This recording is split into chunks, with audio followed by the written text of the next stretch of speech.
Kasi minsan tinitimplahan ko na yung mga ganyan. Tapos kunting bitchin. Ganyan. Yan, nilinit na natin yan.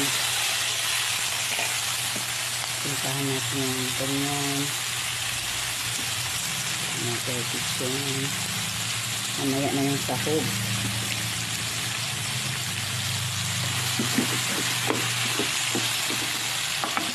Paklan na natin yan. So, ayan guys, kumulo na yung ating kalabasa. Lagyan na natin siya ng tuyo, kamayra, and then